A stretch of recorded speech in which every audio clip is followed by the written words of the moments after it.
my friends. You guys know me. I'm Beto Gudino, the host of the Christian Podcast, and today we have a very special guest. His name is Mark Charles, and as I was even talking to some friends about today's podcast, they said he must be like super cool guy because he's got two first names. So there you go. That's how we started. But I want to say kind of where I met you, Mark. So it gives a little bit of scope of what we're going to talk about, because I went to one of your conferences at Biola University here in Southern California, and you were giving a lecture to maybe like 100 people. I remember the room was packed, like people couldn't even fit, and you were talking about this idea of colonization and the Doctrine of Discovery, and this is, I mean, like 3 years ago, even before your presidential campaign launch and stuff like that, which we're going to talk about today. But first, I really want to, the reason why I went to that lecture that you gave is because I am from Mexico. I come from Guadalajara, Jalisco. And I mean, now I've been living here in California for about 15 years. But when I read colonization, it just, I mean, coming from Mexico, it just right away brought me to like, yeah, I was raised with, we have colonial buildings in our city. The city was founded, the city of Guadalajara, about 550 years ago. So, I mean, it's an old city, and you can see the architecture and stuff like that. So when I went to your class, it was just like eye-opening. Wow, it was so unbelievable. And I want to hear from you, your perspective, because you're just like a little bit of your background. I know you're like half native, and you have like dual citizenship. So could you tell us a little bit about who Mark Charles is? Absolutely. So please let me introduce myself first traditionally. So Yate, Mark Charles Yinashia. Sin Bakedina initially, do Tohiglini Bashichin, Sin Bakedina Dashache, do Toluchini Dashanella. In our Navajo culture, when we introduce ourselves, we always give our four clans. We're matrilineal as a people, and our identities come from our mother's mother. Now, my mother's mother is American of Dutch heritage, and that's why I say Sin Bakedina initially. Loosely translated, that means I'm from the wooden shoe people. My second clan, my father's mother, is Tohiglini, which is the waters that flow together.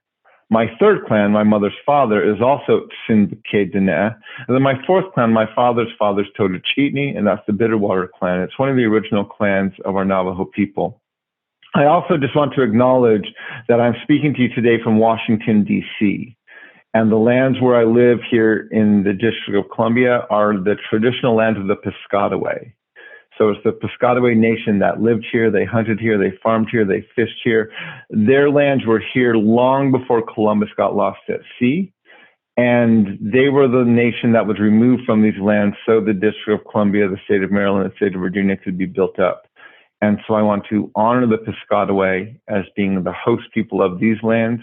And I want to thank them for their stewardship of these lands for these hundreds, even thousands of years. I am a dual citizen of the United States and the Navajo Nation. My mother is American of Dutch heritage. My father is Navajo, and I am not half Navajo and half Dutch or half American. I am Navajo and I am Dutch and I am American. And so I've chosen very much to not allow blood quantum to identify me, but to allow my identity and to embrace as fully as I can the identity of both my mother's son as well as my father's son. And then try to understand, how do I live and how do I be a part of a nation where these identities are very much mixed, or they're all together. So yeah, a lot of my work over the past 20 years of my life has been trying to reconcile the relationship between my mother and my father, or even reconcile, you might want to say, the relationship between my mother and my father, and the identities I have within me. It started really when I was, this was around 20 years ago, early 2000s, I was called as a pastor of a church in Denver called the Christian Indian Center. And it was a native church started by the Christian Reformed denomination. And this church was that denomination's ministry to the native community of Denver for about 50 years. And I was the first native pastor they had in several years at this church. And when I arrived there, one of the first questions the council, the elders and deacons of the church said to me in our first council meeting was they said their last pastor introduced them to the idea of contextualizing worship. What did it mean to be both native and a Christian? How could worship of Christ be contextualized for native culture? And they wanted me to lead in that process. And they introduced me to a group of Indigenous Christians from all over the world who were meeting at a time with a group gathering called the World Christian Gathering on Indigenous Peoples. They met that first year, I think it was 2001, 2002, in Hawaii, hosted by the native Hawaiians. We've also met in Sweden, hosted by the Samis. We've met in New Zealand, hosted by the Maori. We've met in Israel, hosted by some Messianic Jewish leaders who understand their identity both as Jewish and as Christian people. And so I've been with that group for almost a decade, meeting with them, learning from the stories of what was happening in Indigenous communities all over the world who were trying to decolonize their faith, trying to understand what does it mean to be both Indigenous and Christian, which is a challenge the church has been wrestling with since the Acts 2 community, right? Jesus came as the Jewish Messiah and he ministered and taught among Jewish people. And it wasn't really until Cornelius, who Peter went to Cornelius, who was a Gentile.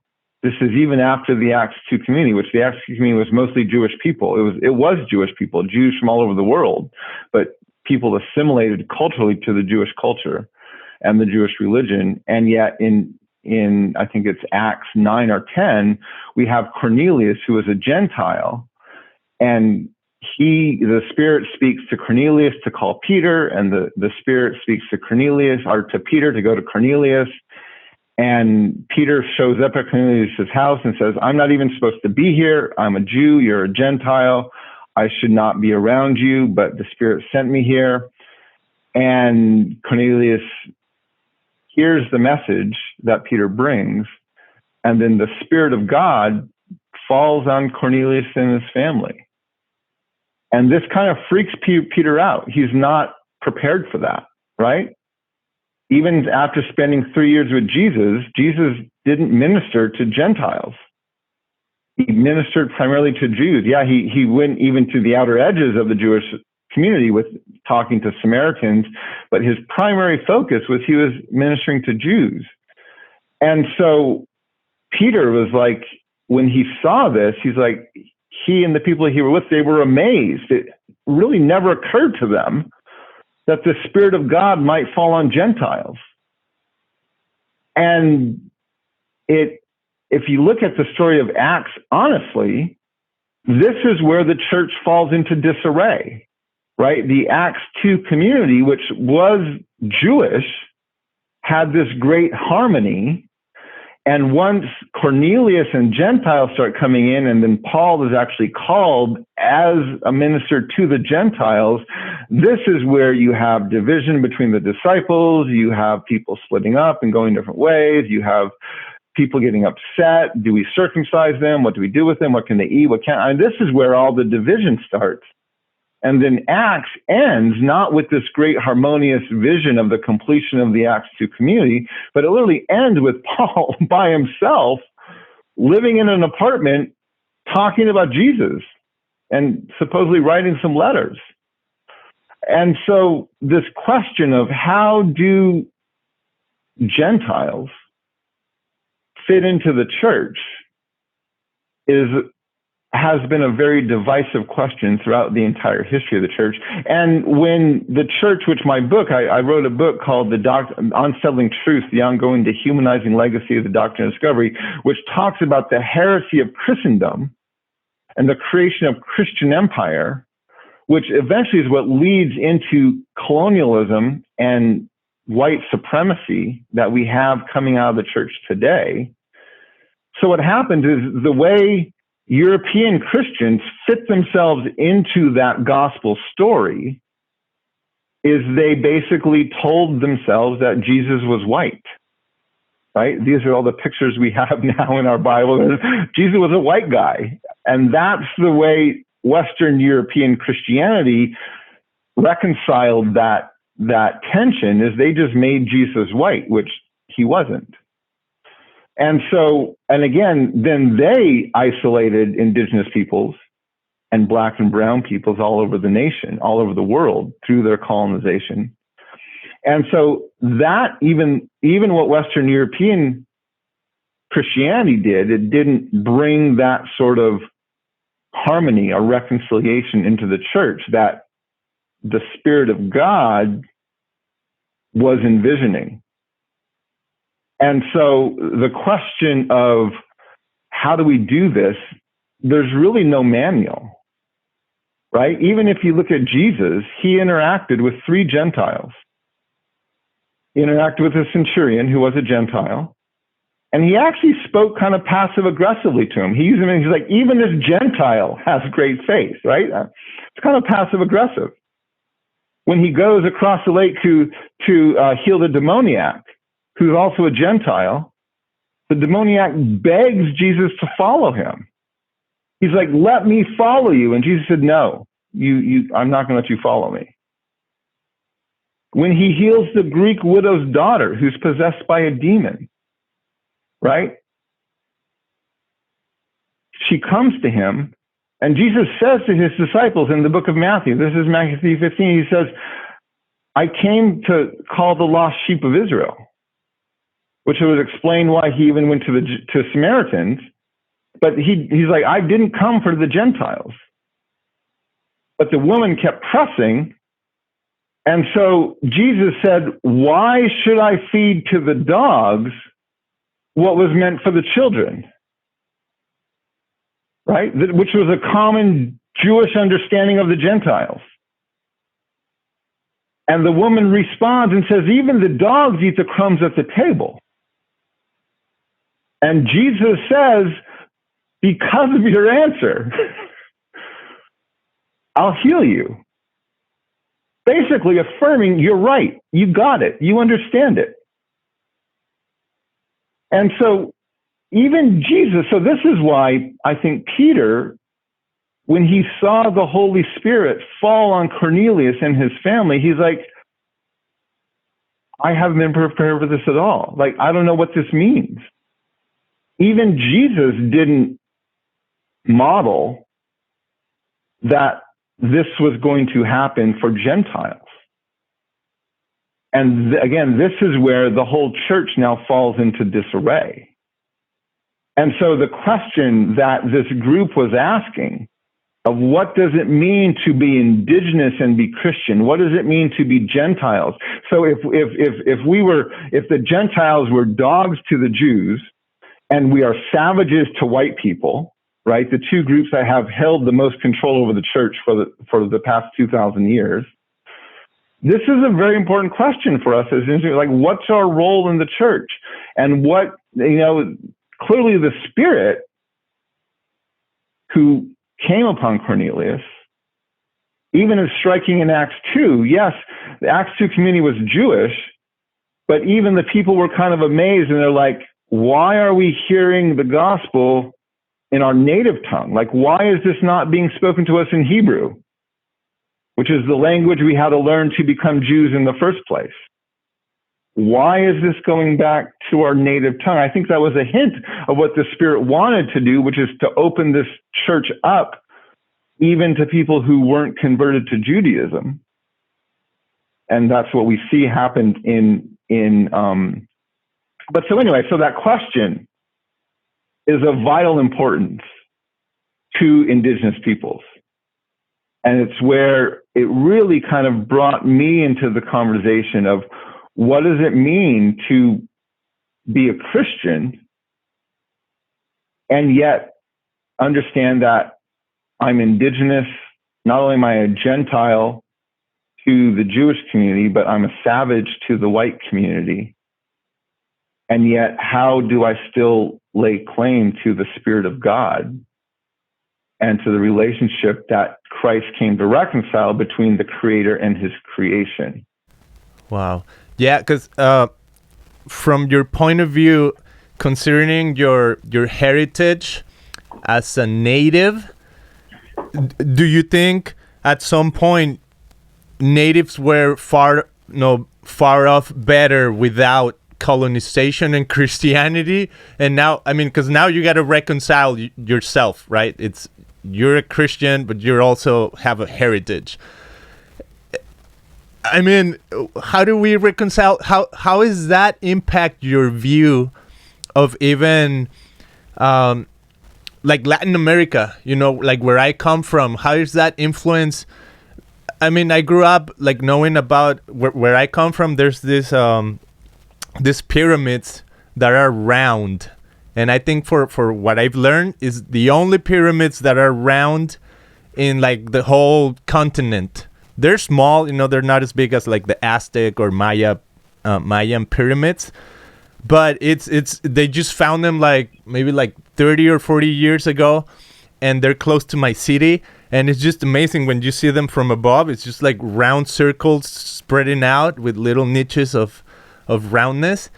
But when it just makes me think, you know, about the people that lived there hundreds and thousands of years ago, before, like you were saying, before Columbus got lost at sea. And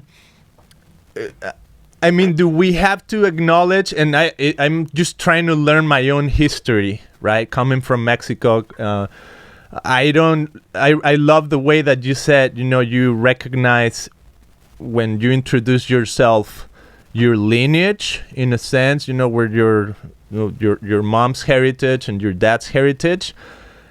I'm a little lost because all I know is like my dad was born in the state of Jalisco. His dad was born in the state of Jalisco, and then from there on, like I have no idea where I come from. You know, all I know is we grew up in Mexico, and that's about it, right? Maybe we have because maybe my little bit of fair skin. Well, maybe I have some sort of European heritage, like most likely Spanish, right? Because they were the ones that colonized that area. But I'm just like trying to learn, where do I come from? What should I celebrate? You know, I grew up knowing, Cristobal Colon, or what do you call him? Christopher Columbus. Cristobal Colon discovered America, right? And we had October 12th was a big festival at every school in Mexico. We're celebrating the discovery of America, the continent, right? Not just America, the United States. And it's just something that as a kid, we celebrated. It's like, okay, it's October 12th. It's the time to do it. But what are the good lessons that we can learn? Or how do we look at the past, and what is good to celebrate, and where is the tension? Where do we say, we got to pay attention to this? You know, this is not a reason to sell. Like, what would you tell to somebody like me who's just trying to discover, you know, what my past is? I love that you also acknowledge the lands that you're on in Washington, D.C. Like, what are the lands that I'm on in California? What are the lands that I was in Jalisco? Like, how do I acknowledge that? How do I celebrate that too? Yeah. And that's where, you know, one of the primary goals of what I'm trying to do, and I talk about this a lot, is this notion of common memory. So George Erasmus, a Dene leader from a tribe in Canada, he used this quote when he was writing about the Truth and Reconciliation Commission. They had it there. He said, where common memory is lacking, where people do not share in the same past, there can be no real community.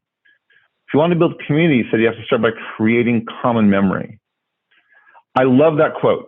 I think that quote gets to the heart of the challenges of Western colonialism and of American history, which is we don't have a common memory. We have a white majority, right, that remembers. They tell themselves this mythological history that includes discovery and expansion, opportunity and exceptionalism.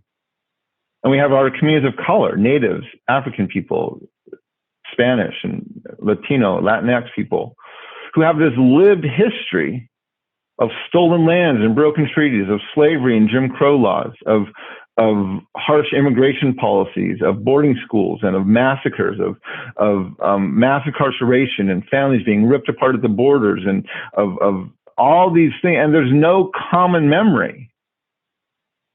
And then you look back over our history, especially in the US, and like, yeah, there's never been a point where there's been healthy community across these racial or ethnic lines. And so part of what I'm trying to do is, I'm very adamant, even though I am a Christian, I'm adamant. I am not trying to make my nation Christian. I'm not trying to legislate my theologies or compel anybody to believe anything about religion, but I am trying to create a common memory and say, can we talk honestly about our history? Just a few weeks ago, we celebrated the 4th of July. I haven't been able to celebrate the 4th of July in many years, ever since I decided to read the document and realize that 30 lines after the statement, all men are created equal, the Declaration of Independence refers to natives as savages.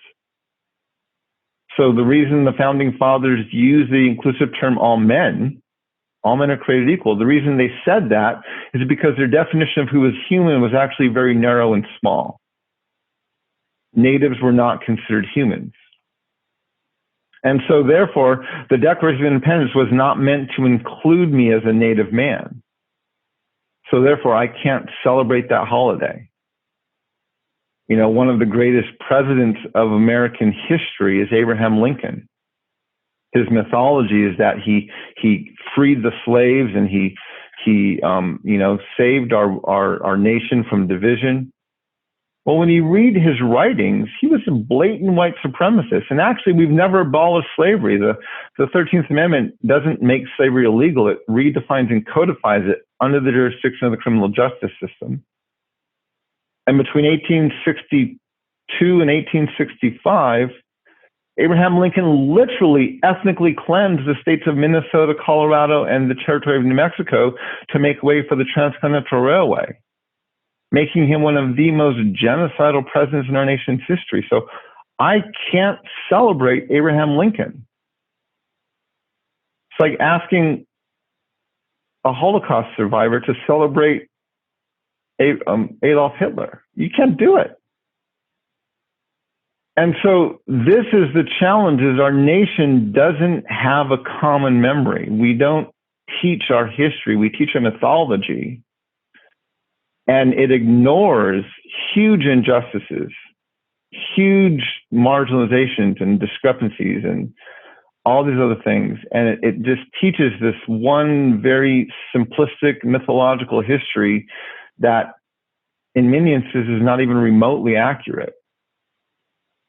And so much of what I'm trying to do is to find a way to teach this history, not to condemn and demonize people, but to say, let's look at what we're standing on.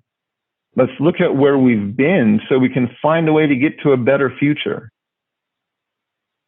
And this is really what's at the bulk of my work.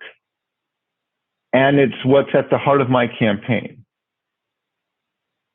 which is I want to create a common memory so that for the very first time in our history, we might have a nation where we the people truly means all the people.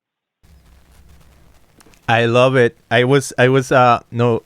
Before you launched your campaign, I watched you have a TED Talk on YouTube.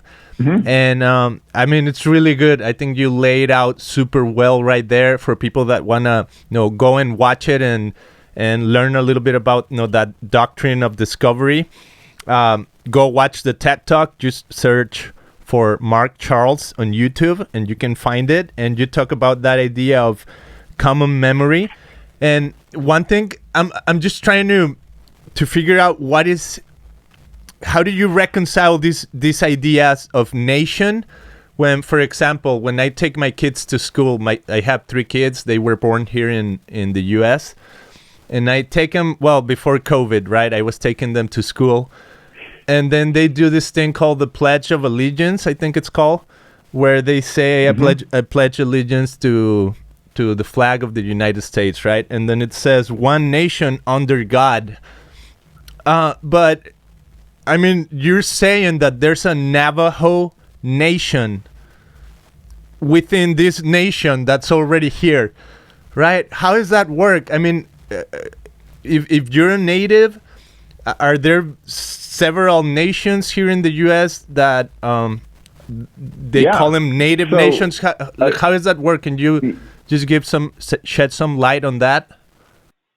Yeah, first, let me just go back to the TED Talk you're talking about. It's a TEDx talk I gave about a year and a half ago. It's called We the People, the 3 most misunderstood words in U.S. history. It was at a TEDx here in the DC area, but it's actually hosted now on the TED website. So if you just search Mark Charles, We the People, you should find that TEDx talk. And I encourage people to watch it. It's really lays out the history, especially how the Doctrine of Discovery gets embedded into our understanding of land titles. And that serves to white supremacy really a bipartisan value. So I encourage everyone to watch that video if you're able to. The other piece is, this nation, right? The United States of America, which now encompasses all the way from the East Coast to the West Coast and up to Alaska and Hawaii. There were nations who lived here. There were groups of people who had government systems and laws and societies here. They weren't Western and they weren't written, but we actually had established societies here. We were nations, and when Europeans came, treaties were written and agreements were made between nations. And so this is where it becomes so important, where there are literally, I think it's 400 treaties written between the U.S. government and native nations. And the Constitution states that treaties are the supreme law of the land. Now, just last week, we had a very important Supreme Court opinion delivered it was in McGirt versus Oklahoma. And that question was, is Oklahoma, the eastern part of Oklahoma, is it reservation land or not? And I won't go into all the complexities of the case. I actually have some information about it on the blog of my campaign website at markcharles2020.com. I made a statement about this opinion, and I gave a live stream about that opinion, which you can find on our website. But at the center of that case was, did the treaties that established the eastern half of Oklahoma as reservation lands, was that still in effect? Or had the state of Arizona and the history of white settlement and even the congressional act of allotment disestablish those lands so they are no longer reservation lands? And the Supreme Court ruled that the state of Oklahoma, the act of allotment, and even the act of settlement did not disestablish those lands as reservation lands.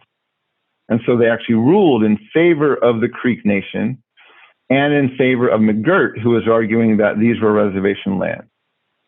Now, on one hand, that's good news, because it means that these lands are still reservation lands. However, multiple times throughout the opinion, which was written by Neil Gorsuch, it stated that at any point, the U.S. Congress could choose to break those treaties and disestablish those lands, and it would be done. It stated that the U.S. Congress has the authority to break treaties and disestablish reservations. All they have to do is, I'm quoting now, is muster the will to do so. And so this is what's so troubling, and this is where the understanding, and this is where the doctrine of discovery comes in, which literally states that because natives are savages, we are mere occupants of these lands. We are subhuman. We are not peers with Europeans. And therefore, they have at best they have an oppressive relationship of dominion over us. And even at best of terms, that's laid out as a parental relationship. And again, they can do whatever they want because they are the full humans in this scenario, according to their doctrine of discovery. And so this McGirt versus Oklahoma case was actually deeply troubling because it's the first time I've ever read an opinion by the Supreme Court that, we all know that the U.S. government and the U.S. Congress breaks treaties with native tribes. We know that. That's the history. This was the first time I've actually heard the court state that the U.S. Congress has the right to break treaties with native nations, and no one is going to hold them accountable. That's deeply troubling, and that is rooted in this lie of what's called the doctrine of discovery. Do you think you represent, when you talk about the native nations or the native people, or no, in your case, the Navajo, do you think you represent the sentiment of what the majority of the natives are feeling? Do you think they feel like, hey, they really took our lands? Do you think there's that sentiment all across the board in the U.S. with these native nations? I'm not going to claim to speak for everybody, but there is a lot of agreement and sentiment that yes, these lands were stolen. These treaties were made and then broken. These lands were ethnically cleansed, and that's never been accounted for. Is everyone going to say that? No, but there's a general sentiment, a large sentiment among native peoples and native nations, people from all different nations and tribes, who agree with that at some level. And what I am trying to do, even in my run for president, is I want to develop a true nation-to-nation relationship between the U.S. government and native nations. That relationship has not been, I don't know if it's ever been defined as a true nation-to-nation relationship because of the doctrine of discovery and the way that Western Europeans viewed themselves, both theologically as well as in all other ways, as superior over non-white people. Wow. Wow. And we're talking about this idea of reconciliation that can't really happen because there hasn't been a conciliation yet. And I think that this is where your running for president campaign was probably launched, right? In trying to bring a dialogue maybe between these nations and between this idea. And I'm just curious to understand first, what are you learning from this process of running for president of the United States? And in a sense, it almost feels like in order to change the system, you got to become an insider in that system. But I love the idea that you said, I'm not here to condemn. I'm here to create a common memory. So what would that look like in your running for president? Like, how would you create a common memory, and how do you bring conciliation? What would that look like? Yeah, so one of the primary planks of my platform is that the United States of America needs a national dialogue on race, gender, and class. a conversation I would put on par with the Truth and Reconciliation Commissions that happen in South Africa and Rwanda and in Canada. I wouldn't call ours Truth and Reconciliation, though, because reconciliation implies that there was a previous harmony, which isn't accurate. So I would use the term truth and conciliation, because conciliation is merely the mediation of a dispute, right? So if reconciliation perpetuates the myth of America, we used to be exceptional, now we're not. Conciliation demands we have a more honest starting point. They both get us to a healthier relationship. It's just one's more honest and the other upholds the myth or the mythology. And again, this is about creating that common memory.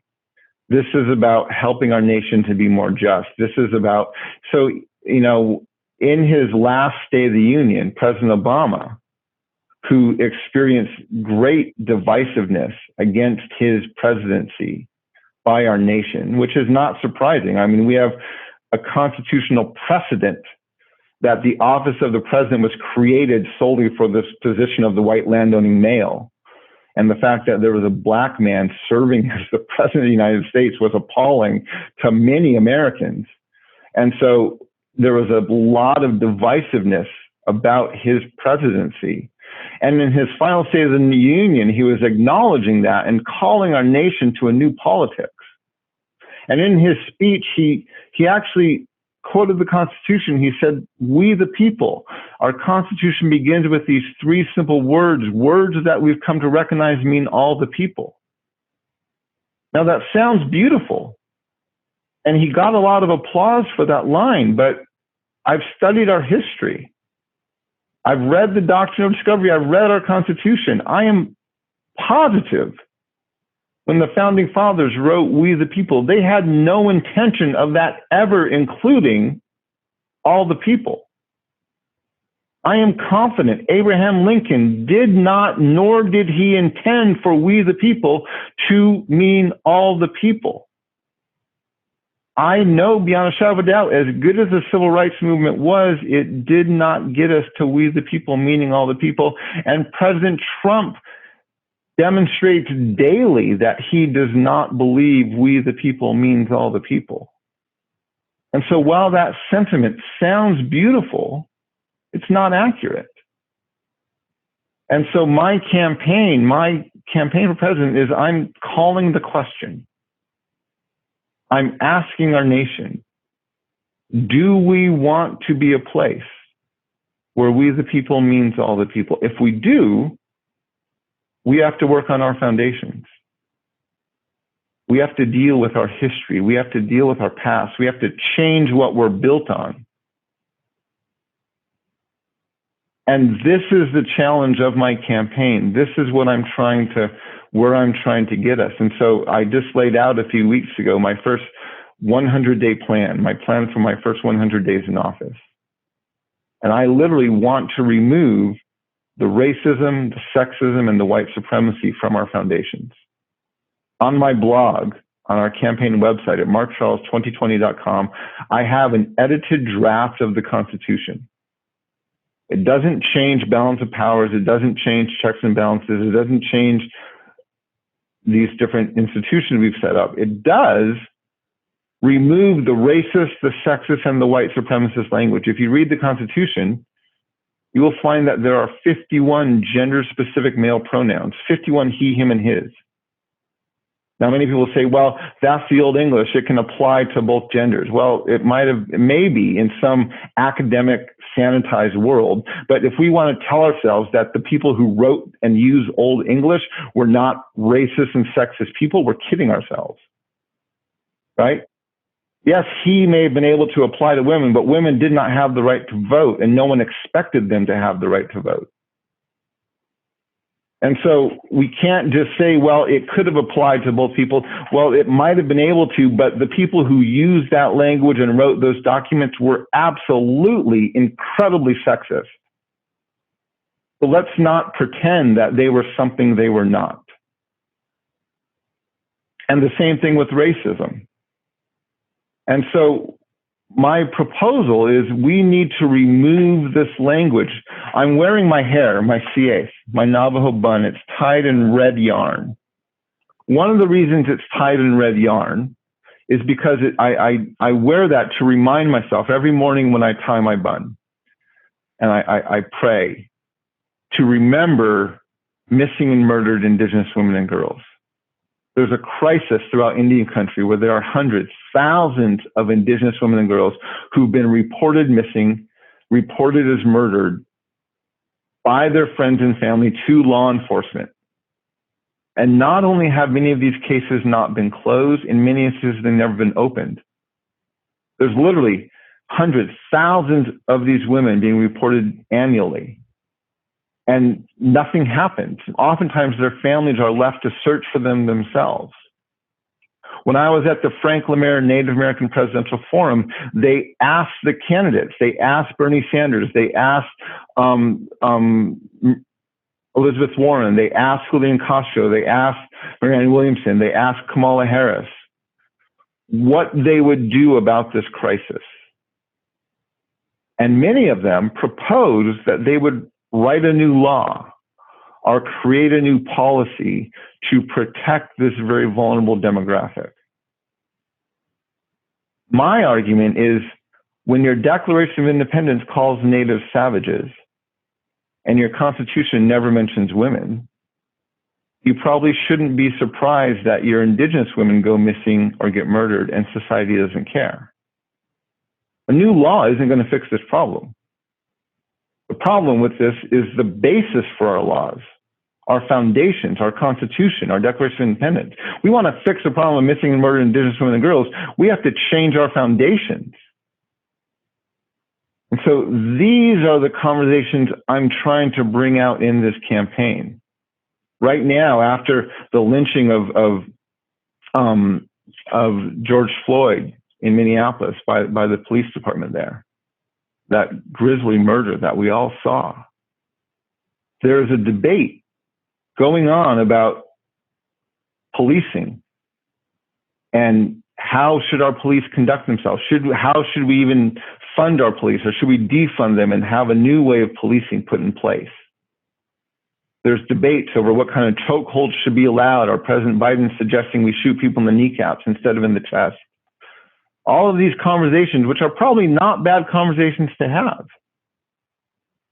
But if you read our 13th Amendment, you learn it doesn't actually abolish slavery. It redefines and codifies it under the jurisdiction of the criminal justice system. This is the system that's literally killing our Native and Black men and women today. And so if you want to reform our policing, if you want to reform our criminal justice system, that reform needs to begin with the actual abolishment of slavery. And neither Joe Biden nor Donald Trump have any interest in doing that. They would love to talk about what kind of chokeholds to allow, or what kind of targets we should put on people, but they do not want to have a discussion about the foundational level problem. I'm the only candidate in this 2020 race who is calling for the abolishment of slavery and the removing of that clause from our 13th Amendment. And so this is where, we have to deal with our foundations if we want to be able to build this nation where we the people truly means all the people. Wow, Mark, have there been any other natives running for president before it? What's kind of like the history with natives and politics? Is there any like major influence that has been in the past, or are you like the pioneer of this? There's been one other native who has run for president, and I apologize, his name is slipping my mind right now. But there's been one other who's run for president. There was one or two others who have been nominated for vice president. But this is not something that happens regularly within our country. And I wish it would be a whole lot more common. I really like the fact. So right now, one of the conversations our campaign's talking about and that our nation's talking about is voting reform, right? And we have the Republican Party right now that is working very hard to limit voting. The Republicans know, Donald Trump knows that the more people who vote, the less likely he is to get elected. And so even though we're in a global pandemic and it's not safe to break social distancing, he is fighting against making mail-in voting by mail, universal. Because he knows the more people who vote, the less chance he has of winning. So he's raising fears about voter fraud, even though there's very little basis for that. Even he has voted by mail in the past. And so he's doing that because the Republican Party wants to limit access to the ballot, to the voting booth, because they have a less chance of winning if more people vote. The Democrats, while they're open to having more people vote, they want to actually limit the number of people who can run. Right? So most of the flack that my campaign gets about running as a third party, as an independent in 2020, doesn't come from Republicans, it comes from Democrats. Right? The Democrats had the most diverse pool of candidates they've ever had in their history running for president this past year. They had more women, more people of color, more members of the LGBTQIA2S+ community. They had one of the most diverse pool of candidates running for the office of President of the United States in our nation's history. But they require their candidates since 1972, which is right after the Civil Rights Movement, when people of color got more access to both running for president and to voting. Ever since 1972, the Democrats have run their presidential politics through Iowa and New Hampshire. Iowa is the sixth widest state in the country. New Hampshire is the fourth. Iowa has the highest percentage of private lands of any state in the country. New Hampshire has the highest rate of home ownership. Iowa has a state law requiring them to be the first caucus state. New Hampshire has a state law requiring them to be the first primary state. And because the Democrats and the Republicans adhere to those things, they are literally allowing white landowning men to be the gatekeepers for presidential politics. And it's worked very well. Iowa and New Hampshire pretty much removed all the people of color and all the women from the debate stage before the first caucus even happened. It allowed Joe Biden, who even by his own wife's admission was not the best candidate on the issues. She said that. But she said, we have to vote for Joe anyway because he's the candidate who can win. Why? Because he's the candidate who is the most safe to white landowning men, and it's white landowning men who run the party. And so now we have the most institutionalized, bland, white landowning male who rose to the top of all of that incredible diversity, all of that great creative energy, all of those robust debates and ideas they were having, the most uninspiring candidate rose to the top because of how the presidential politics literally centers white landowning men in the campaign. Wow. That's massive, Mark. First, how can people support your campaign, Mark Charles? What can they do? What is the best way to find out about your proposals? What you want to do? They can. On our website at markcharles2020.com, we have a very robust website. We have a policies page, and we are actively rolling out policies every week. Now, I will warn people, we are not like your typical campaign. We are not rolling out, we need this law and this precise policy. We are trying to change the foundations. So every election, we have debate over this and that, all of these things. If you want to look at it as a house, right? We have debates every year over what color to paint the rooms and what kind of carpet to put on the floor. But my campaign is saying we have cracks in our foundations.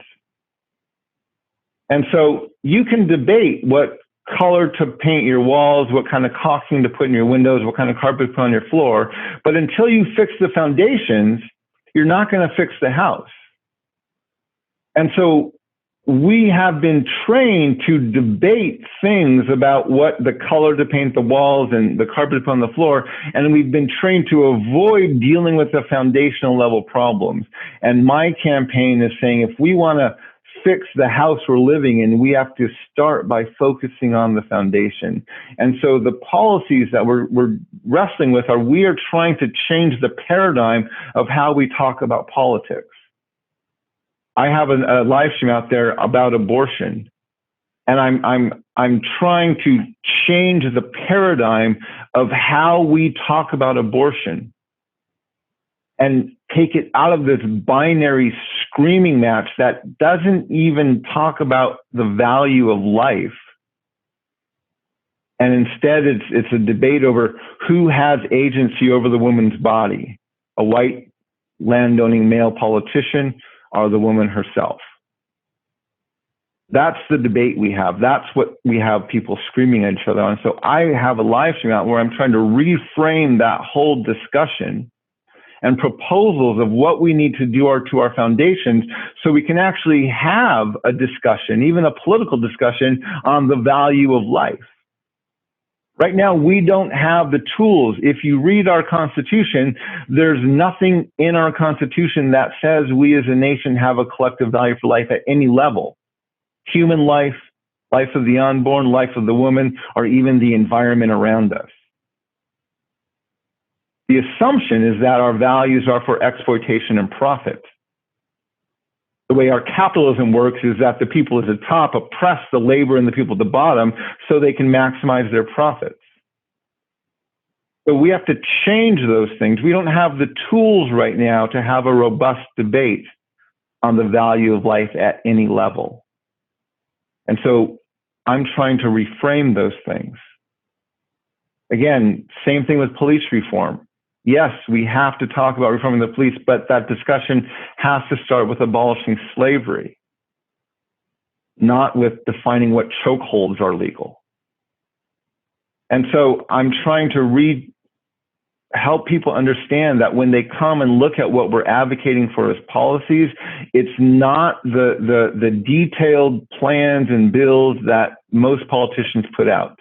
We have to get there at some point, but until we fix the foundations, it doesn't make any sense to debate what color to paint the house. Yes, it's an important question to answer.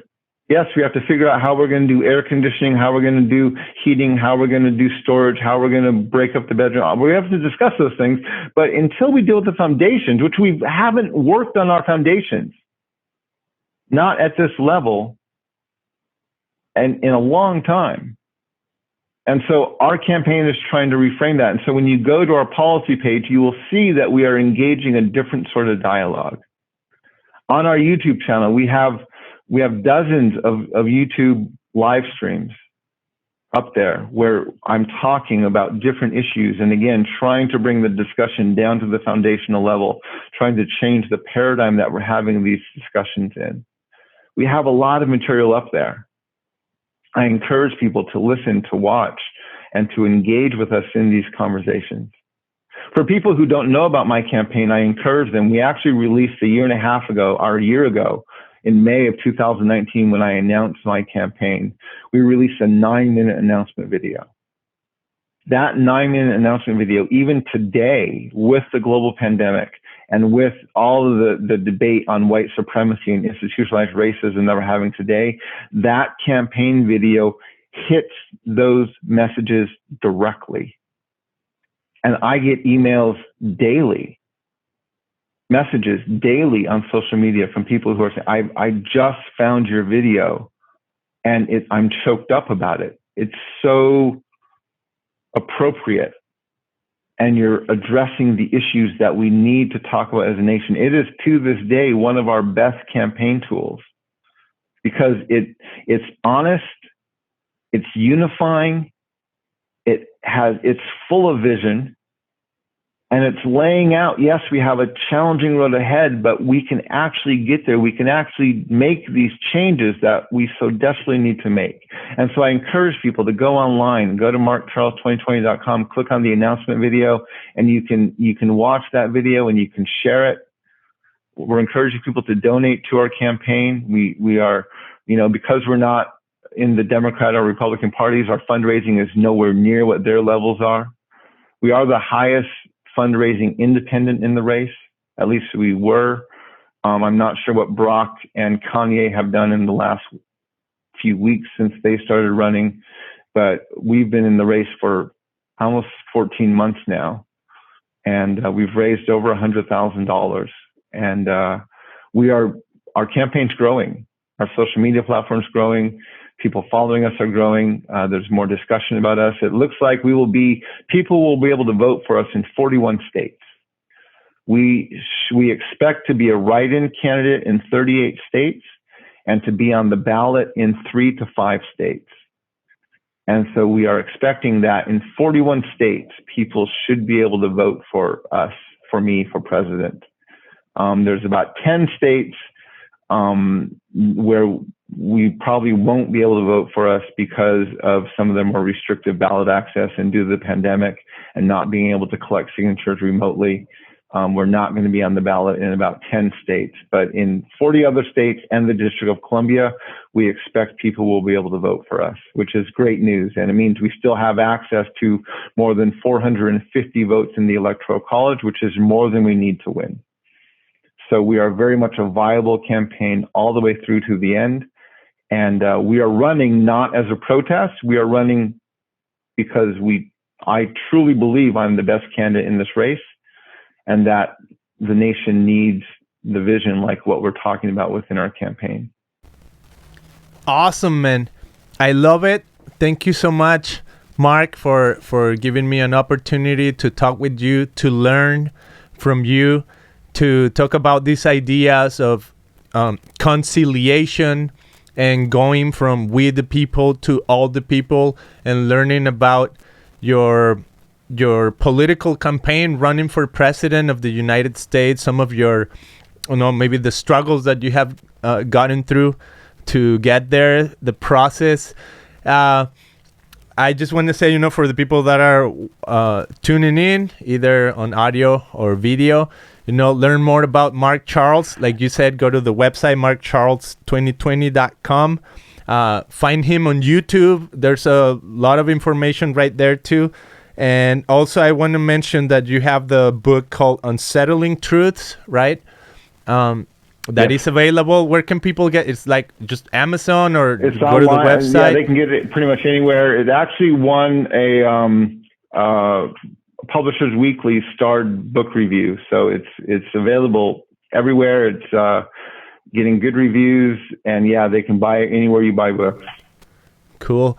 Well, Mark, and I love that, one of your big points that you want to make awareness of is we need to create a common memory. And I think, to me personally, I think this is, for me, creating common memory. Sitting here with you, talking about these issues, learning about where you come from, about who you are, about your dual citizenship. To me, this is part of that process of creating a common memory. I thank you so much for this time. And because one day when you are the president of the United States, I know that I had this moment with you before, sitting, not physically face to face, but on these digital devices. Yeah. Thank you so much, Mark. Is there anything else you would like for people to know, or maybe anything you want to mention as one last thought? Yeah, so we're also on social media. We have our campaign, Mark Charles 2020, is on Facebook. It's on Instagram. It's on TikTok. And people can also follow me on Twitter at Wireless Hogan, which is my personal username. I have that username on most social media platforms as well. But I encourage people to follow us. We are most active on Twitter, Instagram, Facebook. We're getting more active on Twitter or on TikTok. So we're just a huge component of our strategy is reaching out to millennials and to Gen Z. And so we're very active on Instagram. We're very active on TikTok, trying to reach out to our bases there. And then, of course, we are working very hard to reach out to people from the margins. You know, there's a lot of people out there who realize at some point in their life, at a very deep level, they came to terms or realized the fact that we the people was not intended to include them. And these are the people we are advocating for. These are the people we are saying, yes, we want to live in a nation where we the people includes all of us. And so we're seeing that message grow. We're seeing people get on board, especially as this campaign is getting more divisive and people are uninspired by the options they have in front of them. And there's this tiredness of, what do we do about the pandemic? What do we do about these race issues that keep coming up? And they look to one side and they see no vision. They look to the other side and they see divisiveness. And then they find our campaign video and they're like, yes, this is where we want to be. This is the discussion we want to have. This is the vision we want to work with. And the biggest challenge that we're helping people get over right now is that we are helping people understand that voting for me is going to feel like a risk. It's going to feel scary, right? The two-party system has been at work for hundreds of years to maintain the status quo. It's worked hard to say, if you try to step outside of this two-party system, not only is your efforts in vain, but you're actually working counterproductively against the system. And so rather than ignoring that, we are helping people understand, yes, supporting this campaign, which is an independent campaign, voting for me is going to feel scary. It is going to feel like a risk. But this is really the only way that we're going to get the change that we need as a nation. That change is not going to come from the Democrats or from the Republicans. Both those parties are intended to maintain the status quo. If we want deep systemic change, we have to be willing to take a risk and to go outside that system. And so we are encouraging people to take a risk, join our campaign, support our message, share it on your social media, and help us get on the ballot in your state, and then vote for us this November.